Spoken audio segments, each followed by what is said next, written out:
My name is Justin Bean, and I'm here to try and help. Please understand where I am coming from. I have nothing to sell to you or anyone else. This is not a bait and switch. It is really very simple. Over my career, I have come across some information that for some, when understood, can make a profound impact on the course of their life.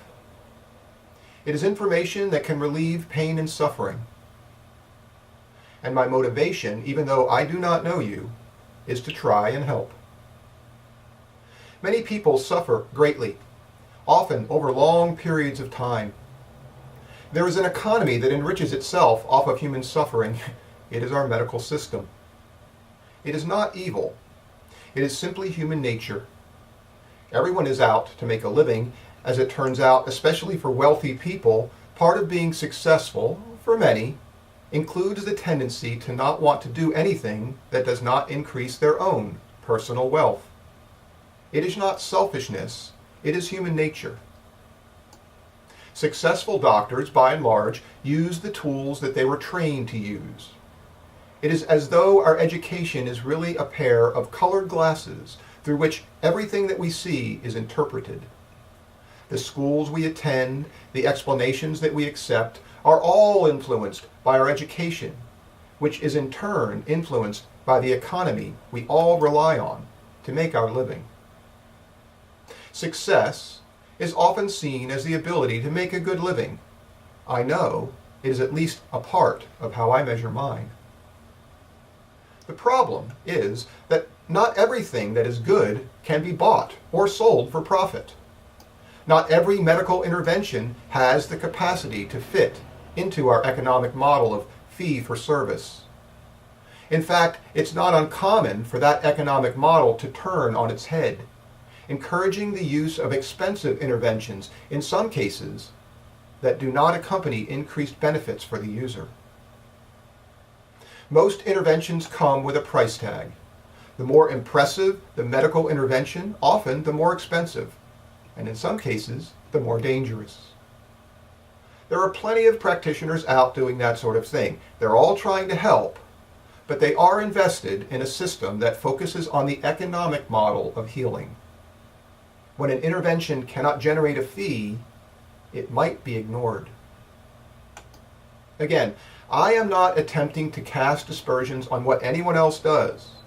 I am merely attempting to explain why any particular patient may not have heard of any of these ideas from any other practitioner, even if they have sought help for many years and in many different places. There are many expensive and relatively dangerous medical interventions available for patients suffering from serious medical conditions.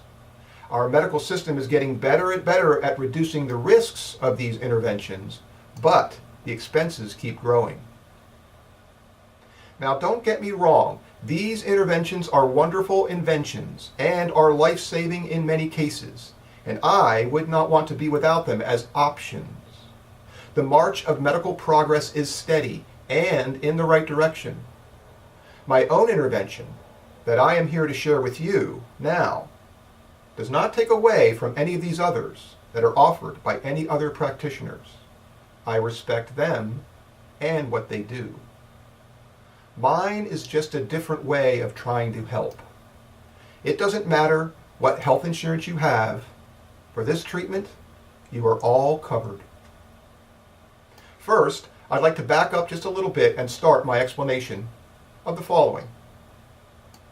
The immune system is a lot like the army. Viruses, bacteria, and funguses are constantly trying to invade. We are warm and moist and delicious, and these microorganisms would feed on us and reproduce themselves. Now, it is our own immune system that stops them. We have been battling these bugs ever since all of us were just different types of slime. We evolved our defenses as they evolved their methods of attack. Bacteria grow like crazy. They consume our flesh and steal our nutrients. They can kill in hours. Our immune system attacks bacteria just like an army would attack an invading foe. Large cells engulf and digest the enemy, and once it learns about a specific type of bacteria, our immune system learns how to kill it very efficiently. Viruses are tricky. They hide inside of our own cells. Our immune system has to figure out, when it attacks a virus, which cells are infected and which cells are not. It must be very discerning. Funguses are everywhere. They live in us and around us. We need them to function, but there are so many, or if they're in the wrong place, we could be in big trouble. So our immune system has to learn. There's always new threats, and what doesn't kill it makes it stronger. This is the case with the chicken pox. When I was young, a neighbor came down with the chicken pox. My mom wanted me to go over there and play while he was still sick. As it turns out, I didn't really like that kid at all. He used to beat me up. But my mom sent me over there to play and to contract chicken pox on purpose. In those days, it was considered a good idea to have your children all get a good, strong case of chicken pox while they were young. Young children have fewer complications than either adults or infants, and a good, strong case as a child was thought to provide immunity for the rest of one's life from the virus. You see, once it beats it, the immune system remembers its foe. It creates special cells that are waiting to attack anything that looks even remotely like the chicken pox. This is why a strong case of childhood illness was likely to confer lifelong immunity, as is the same mechanism by which in some cases the immune system malfunctions. The immune system is a lot like the army. It is a stone-cold killer. If a kid has an immune system problem, an allergy, and then accidentally eats a peanut, he could be killed in less than a minute. It is not the peanut, but the child's own immune system that causes the reaction.